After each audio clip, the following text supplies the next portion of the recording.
Halo teman-teman, hari ini saya mau sedikit cerita tentang perjalanan saya jadi konten kreator. Cerita yang mungkin sering kalian bayangkan glamor, tapi kenyataannya ya gitu deh, tidak semanis yang dibayangkan. Awalnya, saya punya anggapan kalau channel udah monetisasi, pendapatan pasti langsung gede. Setiap hari dapat dolar.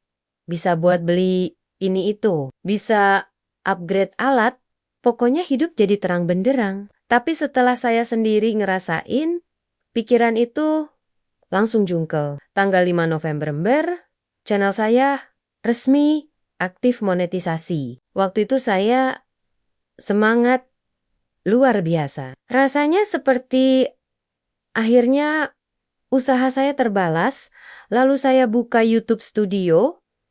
Saya lihat pendapatan harian dan kok cuma segini? Serius nih, view ribuan. Tapi dolar cuman receh. Satu sisi saya ketawa, satu sisi saya bengong. Hari demi hari saya pantau terus.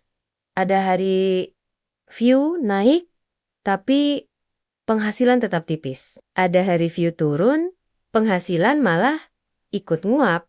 Dan kadang dah view lumayan, tapi RPM turun. Itu momen ketika saya benar-benar sadar pendapatan YouTube itu bukan masalah view aja. Ada banyak faktornya. Dan jujur, realita pendapatan itu jauh lebih kecil daripada dugaan saya selama ini. Setiap hari saya buka dashboard, saya lihat grafik naik turun, seperti detak jantung. Saya lihat tanggal, saya lihat total pendapatan, saya lihat grafik view harian dari tanggal 5 November sampai hari ini. 30 November 2025. Dan saya ingin jujur sama kalian, saya bukan mau pamer, saya cuma mau terbuka bahwa dunia konten itu tidak instan. Ada channel yang naiknya cepat, ada yang pelan, ada yang harus terus upload bahkan tanpa hasil besar. Dan saya ada di fase itu.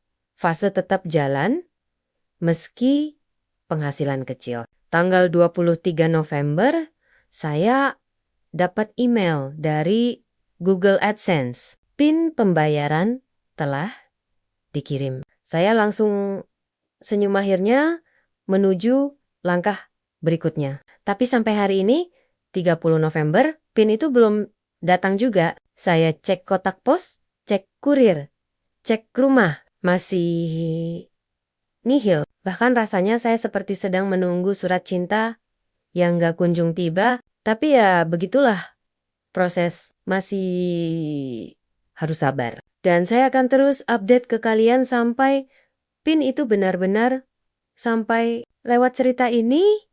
Saya ingin bilang, di balik setiap video yang kalian tonton, ada kreator yang berjuang, ada yang tidur larut demi editing, ada yang berharap kontennya diapresiasi, ada yang menunggu dolar naik meski perlahan, dan ada yang seperti saya yang sedang menunggu PIN datang biar bisa verifikasi alamat. Tapi saya tetap bersyukur karena dari semua proses ini saya belajar hal penting. Jangan buat konten hanya karena pendapatan. Buat konten karena cinta prosesnya. Terima kasih buat teman-teman yang sudah nonton, support, dan selalu hadir di channel ini. Kalian adalah alasan saya tetap terus berkarya. Sampai jumpa di cerita berikutnya.